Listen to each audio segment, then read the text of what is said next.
Hello मेरे प्यारे दोस्तों, स्वागत है आपका आपके अपने YouTube चैनल फिक्शन आवर क्लासेज में। 10th साइंस में अपन ने नया चैप्टर स्टार्ट किया, चैप्टर 10, और उसमें अपन ने एक क्लास अपवर्तन से रिलेटेड अपन ने अपलोड की, जिसमें अपन ने दर्पण भी पढ़ा था। आज अपन उससे आगे की बात डिस्कस करेंगे, दर्पण से संबंधित आगे की परिभाषाएं अपन सीखेंगे। तो चलो शुरू करते अपन आज का अपना सेशन, जो बहुत ही प्यारा सेशन है। लिख देते हैं अपन यहाँ पे क्लास 10th साइंस चैप्टर अपना 10 है, और उसका भाग दोस्तों आज दूसरा पढ़ेंगे। आज की जो अपनी क्लास है बहुत ही शानदार रहने वाली है। चलो इसमें अपन क्या पढ़ेंगे वो अपन डिस्कस कर लेते हैं, और यहाँ पे अपन लिख देते हैं दर्पण से संबंधित परिभाषाएं। दर्पण से संबंधित परिभाषाएं, कुछ रिलेटेड डेफिनेशंस अपन पढ़ेंगे जो अपने मिरर से संबंधित है, मिरर से रिलेटेड है। तो देखो दोस्तों, बहुत ही प्यारा सा एक कॉन्सेप्ट है। अपन यहाँ पे बना देते हैं पहले दर्पण। ये अपन ने बनाया दर्पण। इसके बाहर अपन ने यदि पॉलिश की तो कौन सा बनेगा भैया? अवतल बनेगा। अपन ने सीखा था पहले। और यदि मैं इसको आगे बढ़ाता हूं तो ये पूरा एक क्या बनेगा? सर्कुलर, एक गोला बन जाएगा। क्या स्फीयर बन जाएगा एक। ये अपना क्या बन गया दोस्तों? एक गोला बन गया। ये इस गोले का क्या है? केंद्र है। यहाँ पे अपन ने ए बिंदु लिया और यहाँ पे अपन ने बी बिंदु लिया, और इन दोनों का जो मध्य बिंदु है उसको अपन ने क्या मान लिया दोस्तों? बिंदु पी। क्या मान लिया? बिंदु पी। अब इसमें जो डेफिनेशंस है, जो इंपॉर्टेंट पॉइंट्स है, वो एक 1 बाय 1 अपन डिस्कस करने वाले हैं, और मैं उम्मीद करता हूं आपको बहुत ही अच्छे तरीके से समझ में आएगा। चलो फर्स्ट जो अपना पॉइंट है, मैं डेफिनेशन नहीं लिखूंगा, मैं केवल बोलूंगा, लेकिन यहाँ पे पॉइंट जरूर दर्शाऊंगा मैं। पहला जो अपना पॉइंट है वो है द्वारक। क्या है दोस्तों? द्वारक। देखो द्वारक क्या होता है। तो अपना जो दर्पण है उसकी कुल लंबाई, माना एक दर्पण अपना, मान लो ये इतना लंबा है, तो इसकी यहां से लेके यहां तक की जो लेंथ है, कुल जो लंबाई है, उसको अपन बोलते हैं द्वारक। जहां से प्रकाश किरणें दर्पण में प्रवेश कर सकती है। तो यहां से लेके यहां तक कहीं से भी प्रकाश किरण प्रवेश कर सकती है। द्वारक यानी द्वार इसका। तो ये जो ए से लेके बी तक है, ये इसका क्या है? द्वारक। तो अपन यहाँ पे क्या लिखेंगे? ए भी अपने पास द्वारक है, तो दर्पण की कुल लंबाई दर्पण का द्वारक कहलाता है। दर्पण की कुल लंबाई दर्पण का द्वारक कहलाता है। चलो बात करते हैं सेकंड पॉइंट की, और सेकंड पॉइंट अपने पास मुख्य ध्रुव। क्या है दोस्तों? मुख्य ध्रुव। मुख्य ध्रुव क्या होता है नन्हे मुन्ने दोस्तों?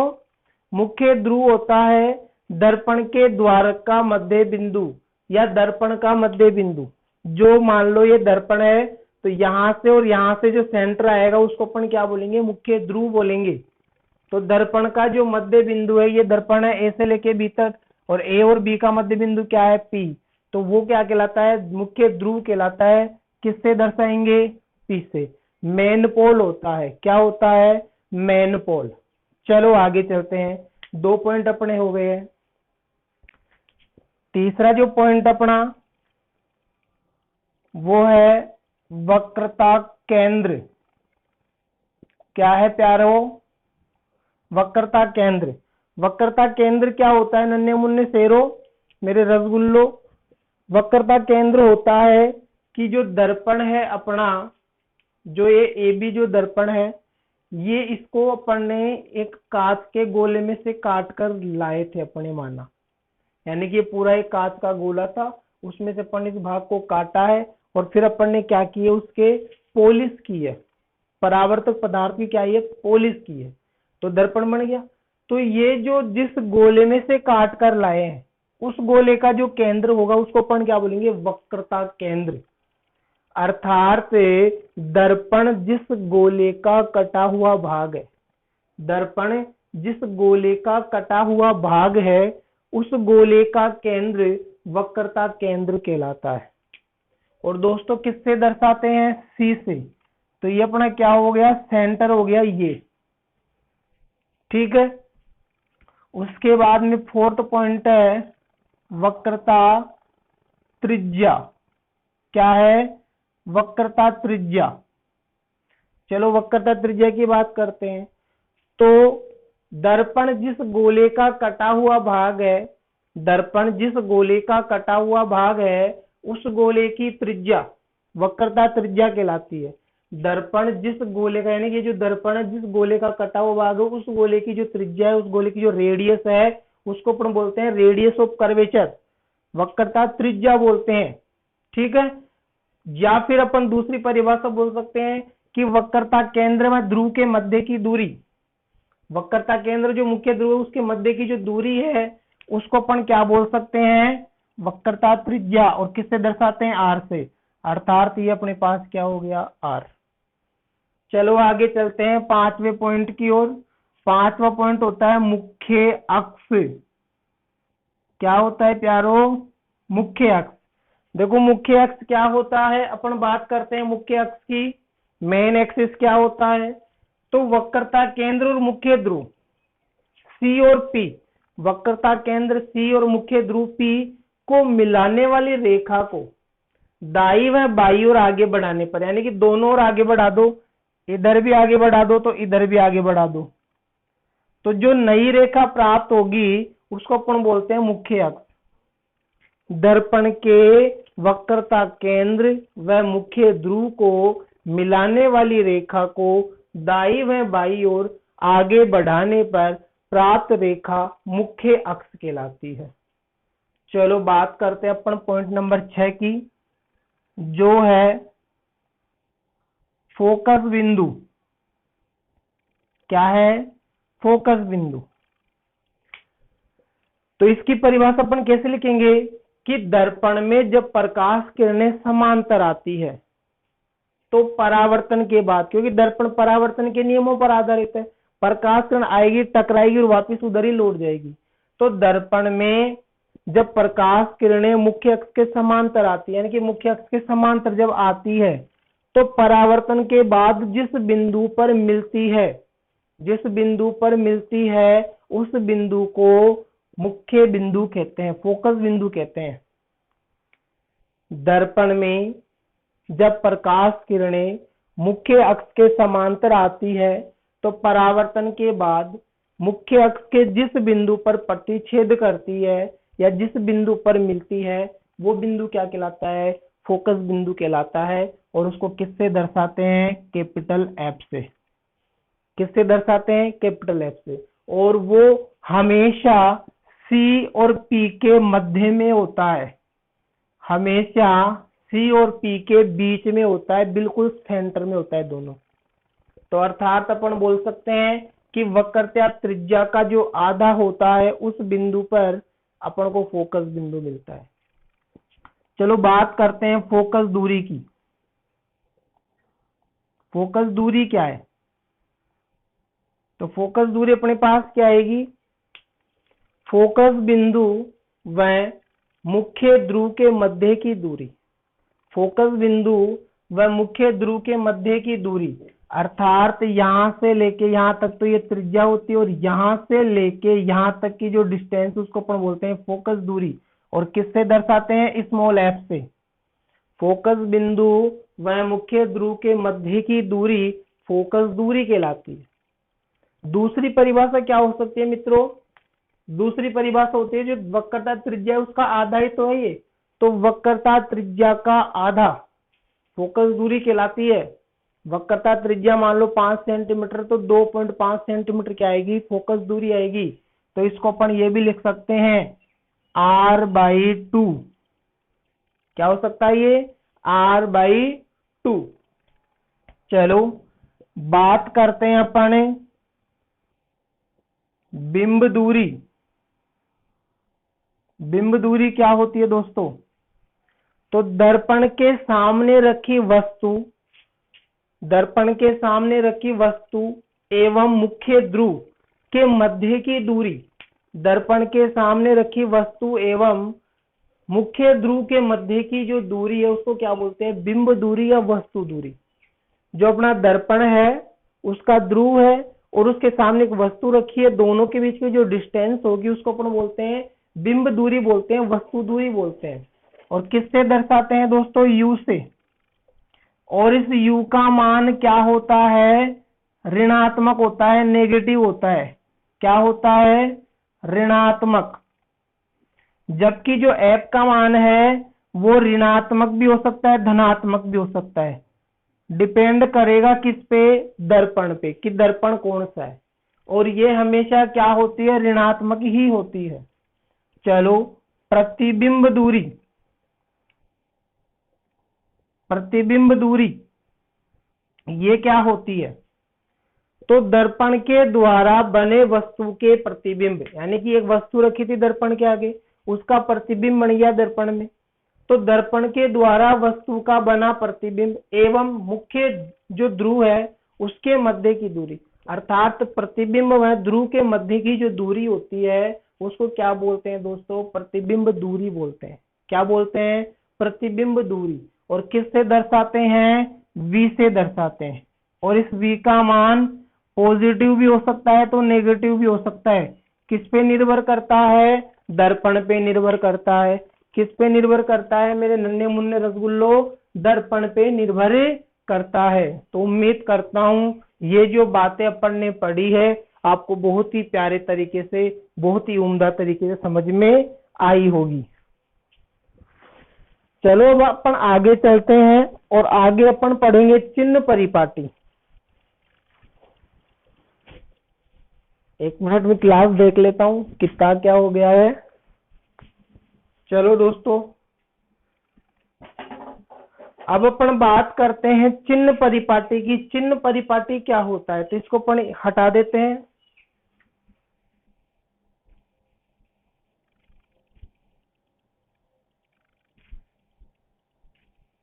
आई होप आपको ये समझ में आया होगा दोस्तों। अगर आपको समझ में आया तो इसको आप लाइक करो दोस्तों, आप अपने दोस्तों के साथ इसको शेयर करो और चैनल को सब्सक्राइब करो और बेल आइकन का बटन जरूर प्रेस करना, क्योंकि जब भी न्यू अपडेट आएगी आपको तुरंत उसका पता चल सके। चलो दोस्तों, अपन बात करते हैं चिन्ह परिपाटी की। चिन्ह परिपाटी, साइन कन्वर्जेशन।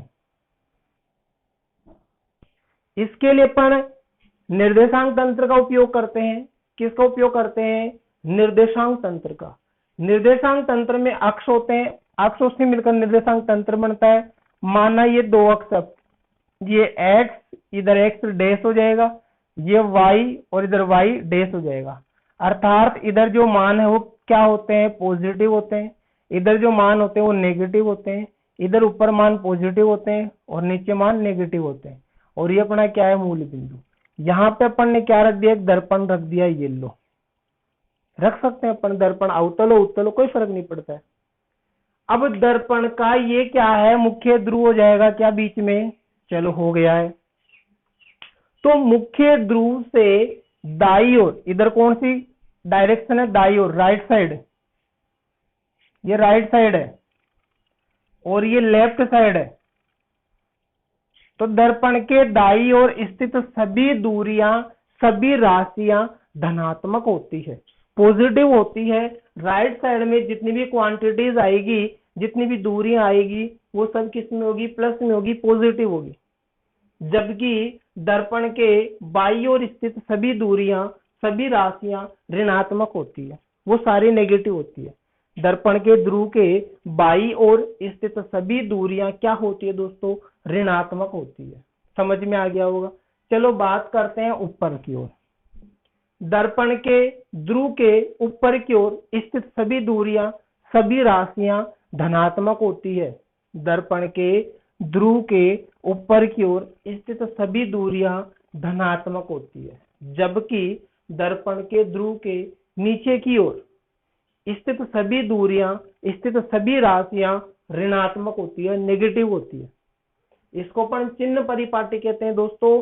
इस चिन्ह परिपाटी की सहायता से ही अपन किसी प्रतिबिंब की स्थिति का पता लगाएंगे, उसकी प्रकृति का पता लगाएंगे कि वास्तविक होगा या आभासी होगा।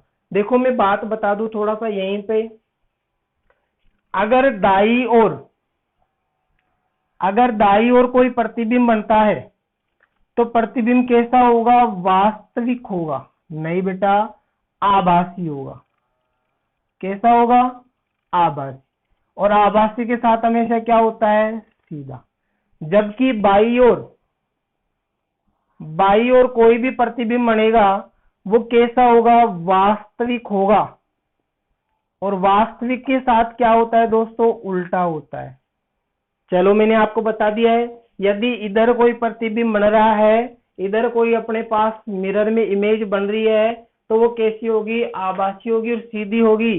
जबकि इधर कोई प्रतिबिंब बन रहा है बाई ओर, तो वास्तविक और क्या होगा? उल्टा होगा। उम्मीद करता हूँ ये सारी चीजें आपको समझ में आई होगी, आप इसको अच्छे से लर्न करोगे और अपने दोस्तों के साथ शेयर भी करोगे। चलो आगे चलते हैं अपन और एक बहुत ही प्यारे टॉपिक की बात करते हैं जहां से क्वेश्चन 101% आता है। वो क्वेश्चन क्या है, वो टॉपिक क्या है? देखो मेरे प्यारे मित्रों, टॉपिक है दर्पण से प्रतिबिंब निर्माण। क्या है? दर्पण से प्रतिबिंब निर्माण। चलो प्रतिबिंब निर्माण अपन सीखते हैं। आ जाओ दोस्तों, प्रतिबिंब निर्माण में अपन क्या सीखेंगे? देखो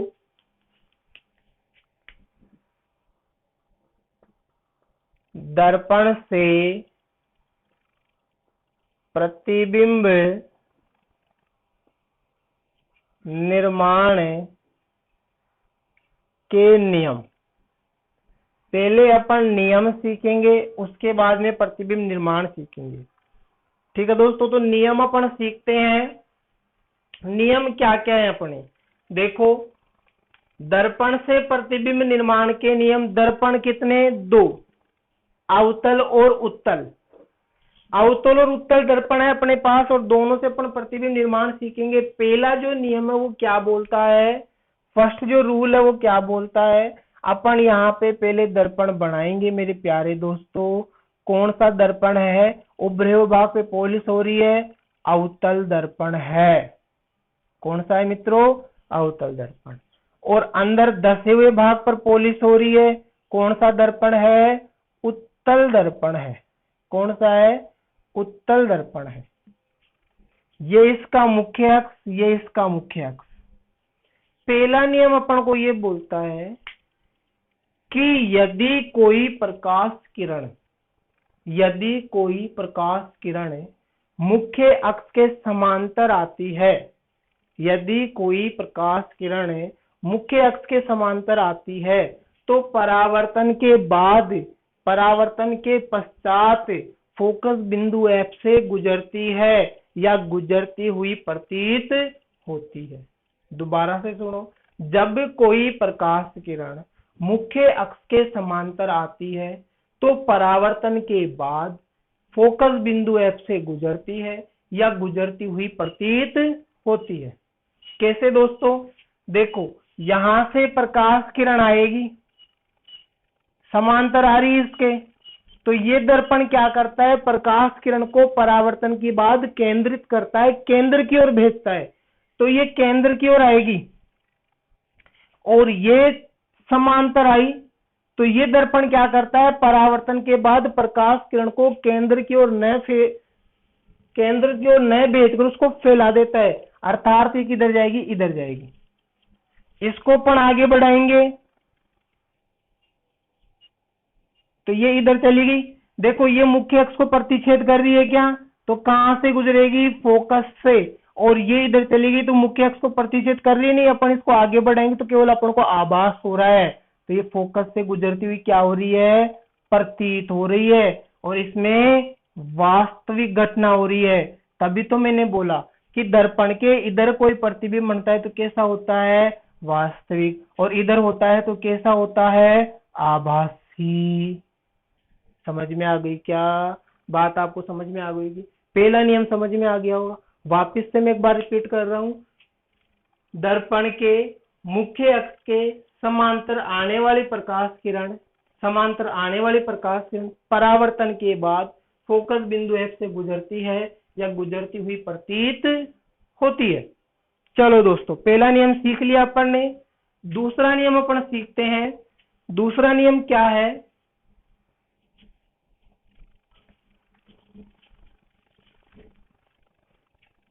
अपन डायग्राम बना देते हैं दूसरे नियम के लिए। इधर पोलिस हुई, कौन सा है? अवतल दर्पण।